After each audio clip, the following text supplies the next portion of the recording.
You are now listening to Can't Feel the Heat, the Coachella Valley Music and Arts Festival unofficial podcast, the #1 Coachella podcast on the internet.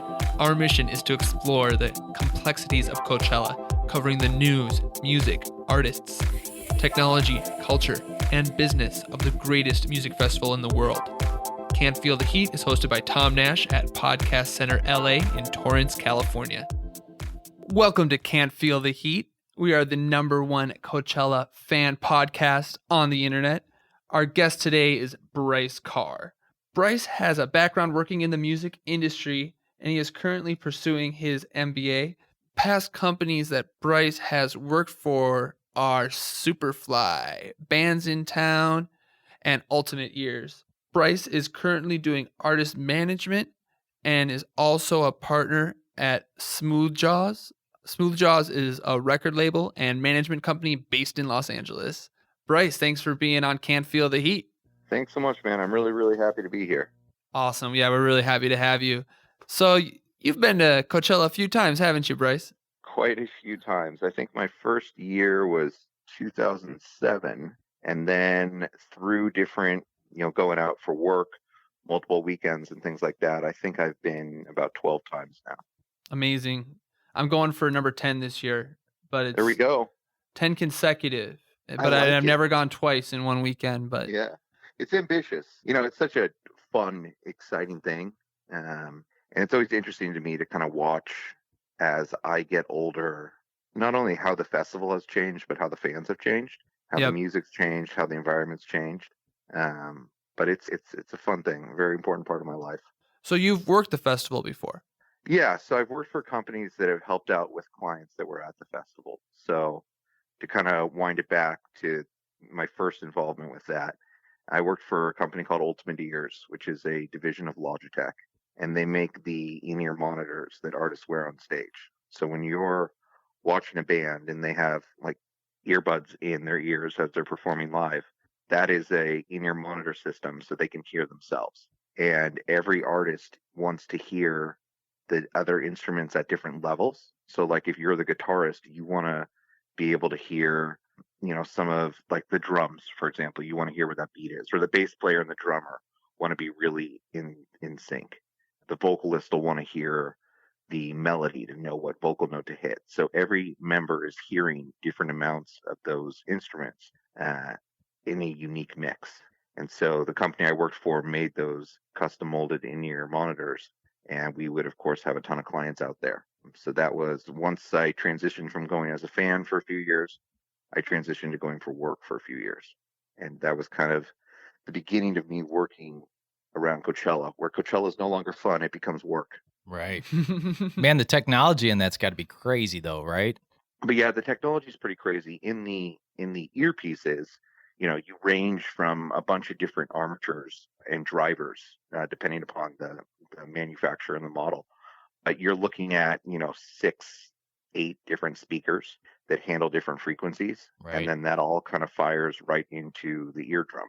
It's pretty amazing how it works and what it does for musicians.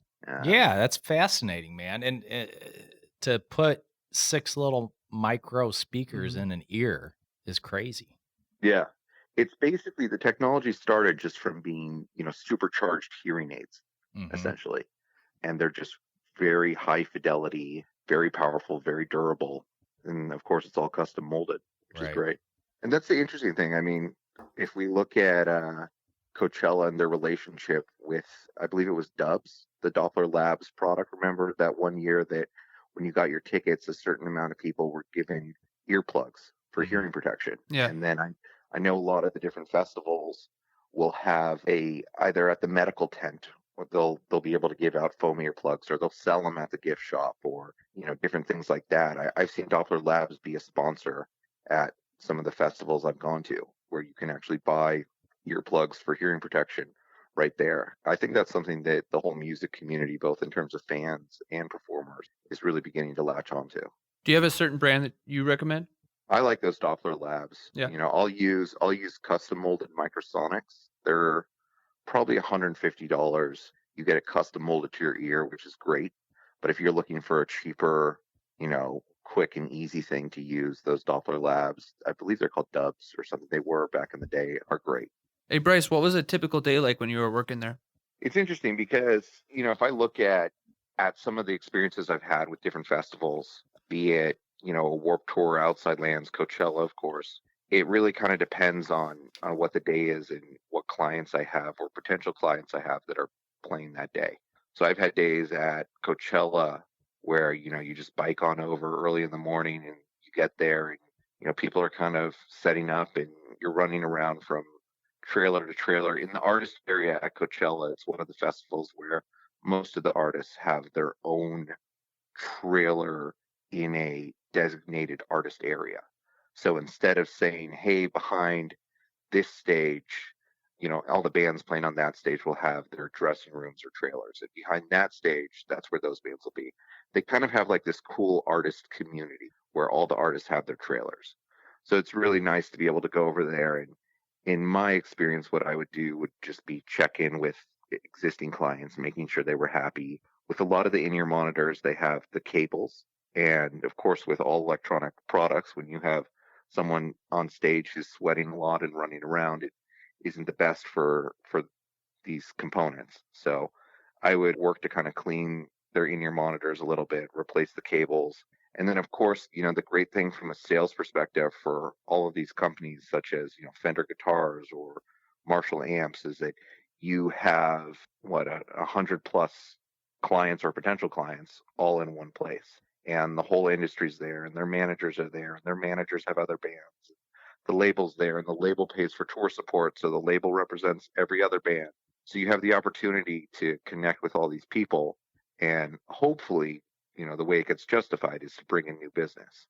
I'm a big fan in the music industry for a sales approach of making sure that your face is seen. When I was at Old Smith Ears, that was always a big thing for me.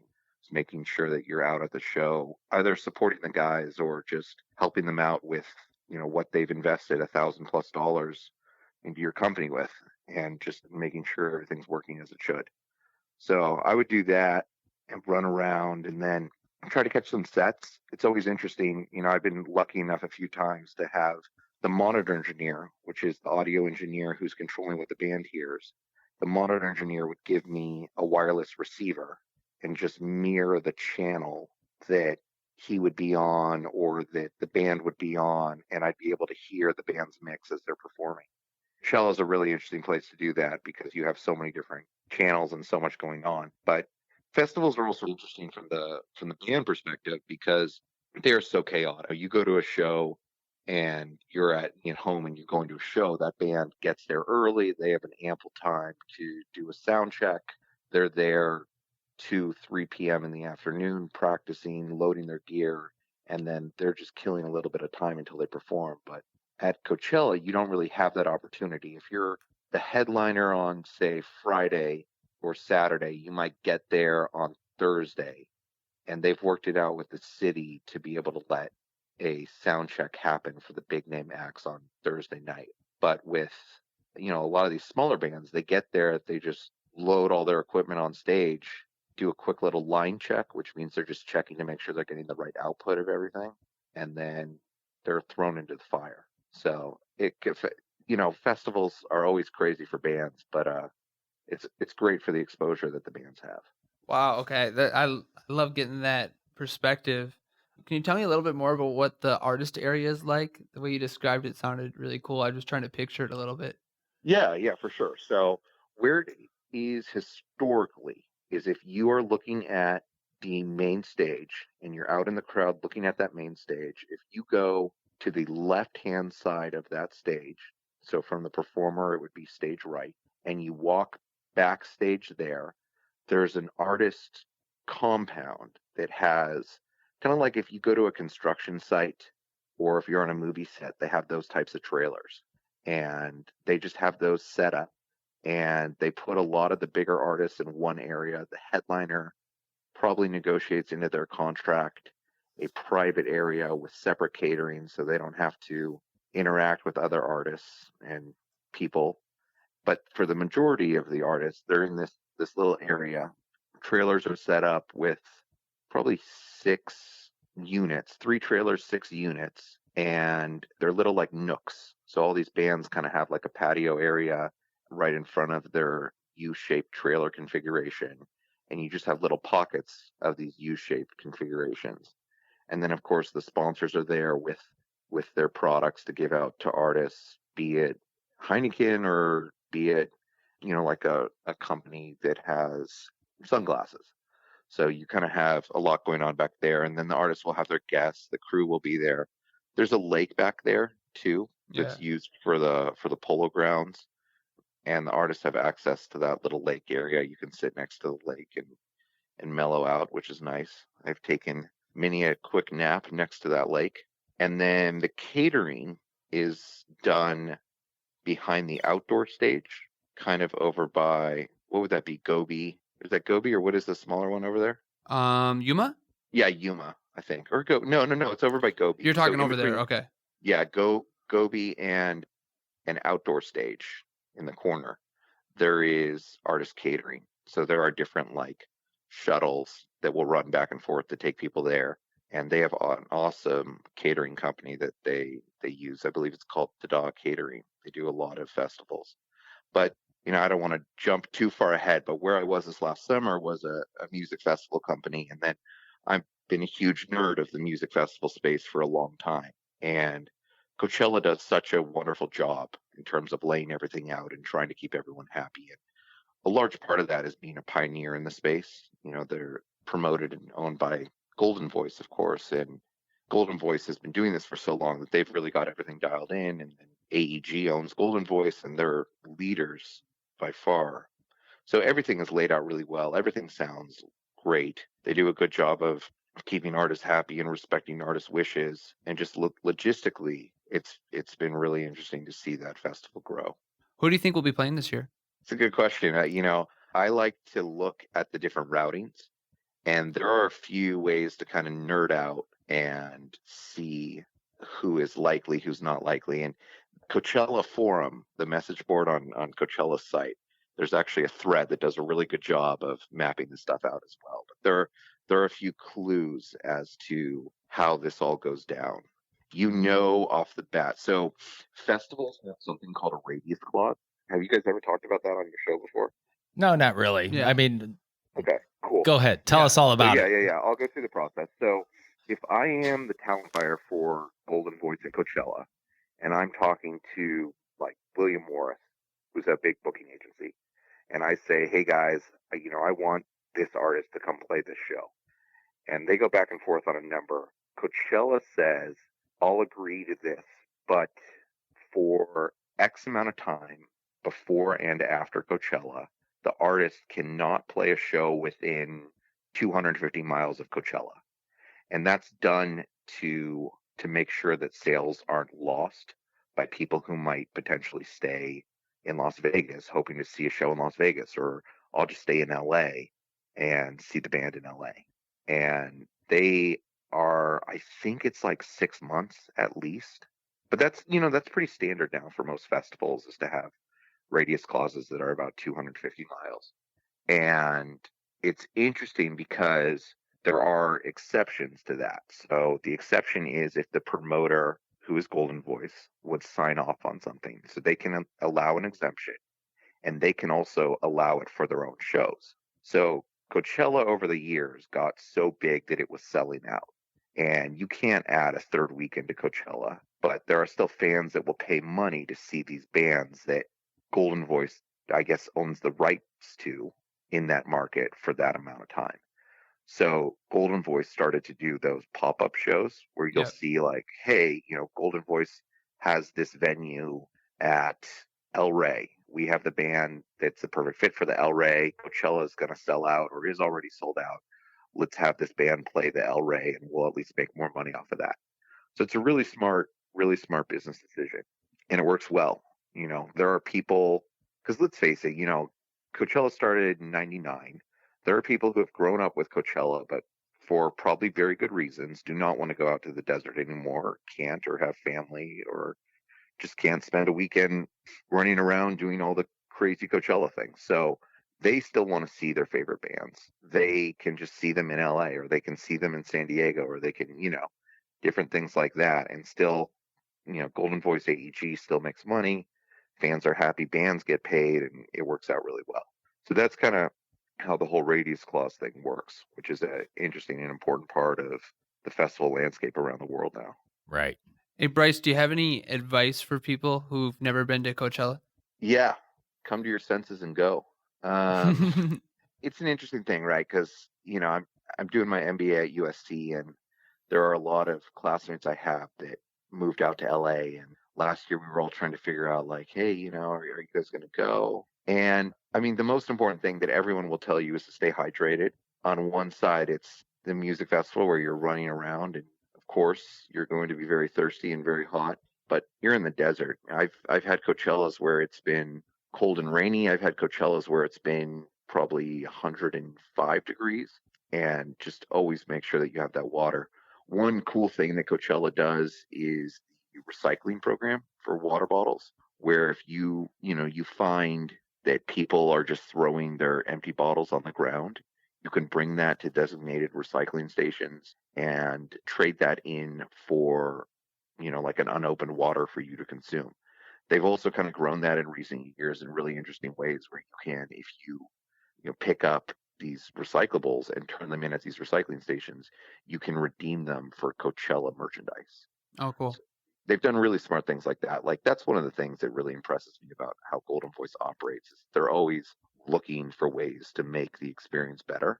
And there you're making a fan happy, and you're making other fans really happy because there's no trash on the ground. So Yeah, it's there's a cool stuff like win-win. that. It's a Yeah, win-win. it works out really well. Other things that I think are important to go look into before you actually head out there. There's always something special that Coachella does. And this last year, when they did the partnership with that craft cocktail place from New York City, that's amazing, called Please Don't Tell, they had the secret speakeasy at Coachella.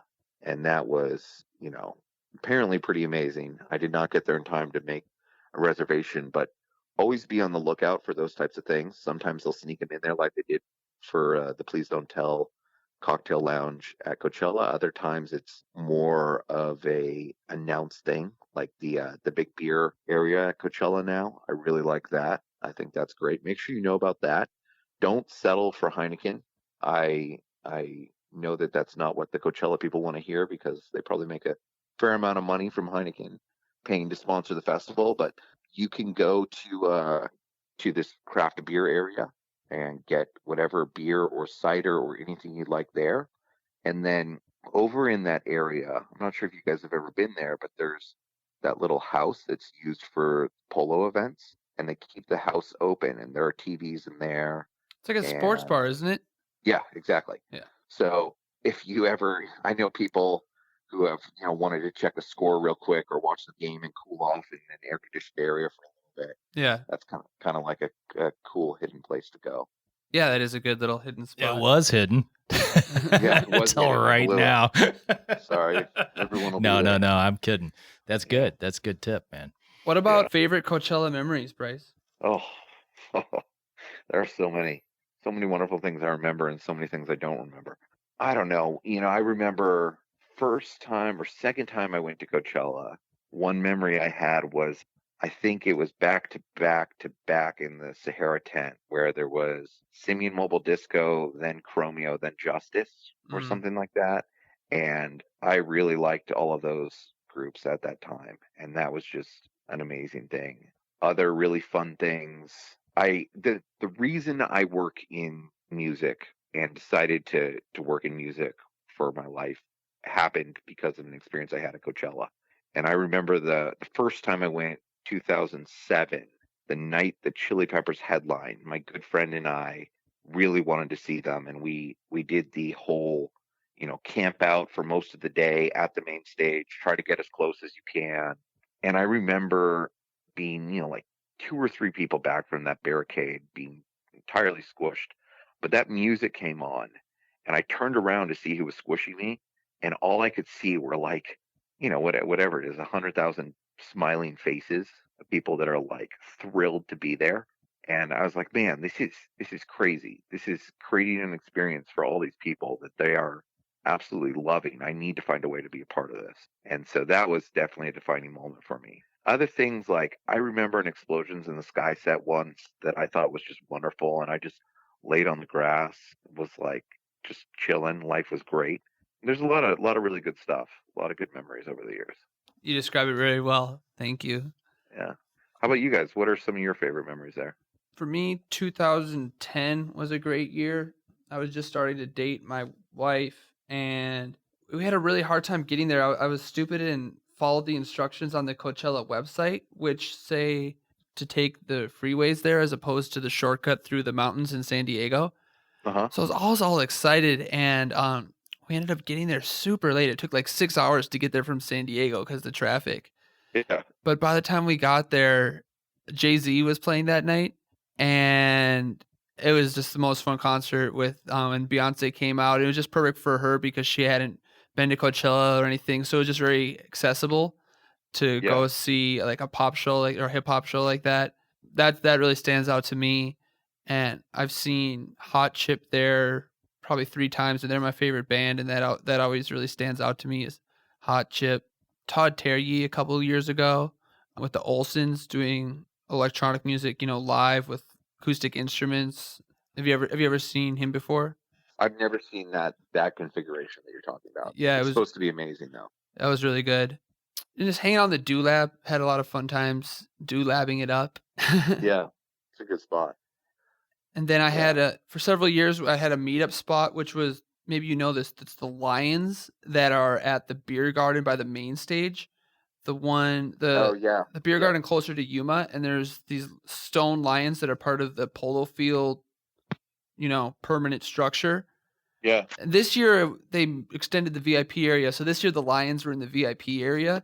But it's just been a funny thing over the years is like meet up at the Lions, and I would do this thing like Team Lions, and by the end of by like Sunday, like it was just like we just hang out at the Lions, and you'd know everyone there because I was like a little community that I built of like talking to people around the Lions and just promoting that as like a meetup spot. So, but it's in the VIP area now, which broke my heart this year. Yeah. Yeah, you don't feel like paying $1,000 to get in there. I kind of want to for my 10-year anniversary. Come on, Tom. It's just $1,000. Yeah, I mean, just $1,000. Yeah, there's nothing to that. We'll see. Yeah, and once you're in there, you can pay even more for the VIP drinks. All right. Yeah, so I actually haven't been yet, man, and I'm gonna take my 11-year-old daughter this year, and we're gonna check it all out, see what's going on. That is awesome. Yeah, it should be a good time. That is so cool. Yeah, she's cool totally into music, and she's got her little DJ machine and all that kind of stuff. So she'll have a good time. We were listening to some of Tom's recommended bands. I think it was Big Gigantic or something, wasn't it? Yeah, Big Gigantic. Oh my gosh, man, we fell in love with that. So yeah, I'm looking forward to some of this stuff. It'll be good. Yeah, that's cool. Yeah, it was actually quite a long time since I'm like 46 years old now, and I think it was 20-something years since I had been to my last concert. You got some catching up to do. I know. So I had bought tickets for this gal I was seeing, and that didn't work out. So Tom and I went to see the show. It was Green Day at Green Day, yeah. But it was a good time. So nice. I'm looking forward to getting back into this because I used to be big into music and all that kind of stuff. So I've been missing out. Yeah, that's good. Well, thanks so much, Bryce. Love to have you back on the show sometime. Do you want to give some information if anyone wanted to reach out to you and keep in touch, such as social media? Yeah, everyone's able to find me. I don't even know what I am on social media these days. I think I'm just on most channels as Bryce B. Carr, BRYCE BCARR. But anyone's also able to email me and hit me up. hello@smoothjaws.com. hello@smoothjaws.com. All right, sweet, man. Thank you for being on Can't Feel the Heat. Yeah. Thank you, guys. This was fun. Yeah, it was fun. Good talking to you. Let us know if you need any help with the cities. Sounds good. All right, man. Thank you. Bye. Bye.